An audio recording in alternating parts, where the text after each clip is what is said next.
ആശ്വാസകരമായ കാര്യം വരുന്നു. രണ്ടാമത്തെ ആളെ കൂടി കണ്ടെത്തി. പക്ഷേ ആദ്യം കണ്ടെത്തിയ ആളുടെയും ആരോഗ്യസ്ഥിതിയെക്കുറിച്ച് നമുക്ക് കൃത്യമായൊരു വിവരം കിട്ടിയില്ല. രണ്ടാമത്തെ ആളെ കൂടി കണ്ടപ്പോൾ എനിക്ക് തോന്നുന്നു വലിയ ആഴമോ അല്ലെങ്കിൽ വലിയൊരു വലിപ്പമുള്ള സ്ഥലമല്ല, പെട്ടെന്ന് തന്നെ ആളുകളെ കണ്ടെത്താൻ കഴിയുന്നുണ്ട് എന്നത് ആശ്വാസകരമാണ്. നിതിൻ, ഈ ആദ്യം കണ്ടെത്തിയ ആളെ ആശുപത്രിയിലേക്ക് മാറ്റിയോ? ആദ്യം കണ്ടെത്തിയ ആളെ ആശുപത്രിയിലേക്ക് മാറ്റിയിരുന്നു. അദ്ദേഹത്തിന് ഇപ്പോൾ ആശുപത്രിയിൽ എത്തിച്ചിട്ടുണ്ടാവും. ഇപ്പോൾ രണ്ടാമത്തെ ആളെയും സംഭവ സ്ഥലത്ത് കണ്ടെത്തിയിരിക്കുകയാണ്. രണ്ടാമത്തെ ആളെ കണ്ടെത്തി അദ്ദേഹത്തിനെ പുറത്തെടുക്കാനുള്ള ഒരു തീവ്ര ശ്രമത്തിലാണ് ഇപ്പോൾ അഗ്നിരക്ഷാ സേന ഉള്ളത്.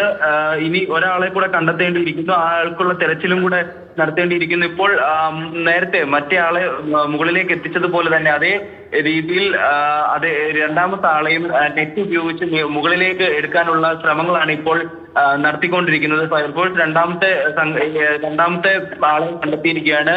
ഇപ്പോൾ വൈകുന്നേരം ഒരു 10 മണിയോട് കൂടിയിട്ടായിരുന്നു, രാത്രി ഒരു 10 മണിയോട് കൂടിയിട്ടായിരുന്നു ഇത്തരത്തിലൊരു അപകടം ഉണ്ടായത്.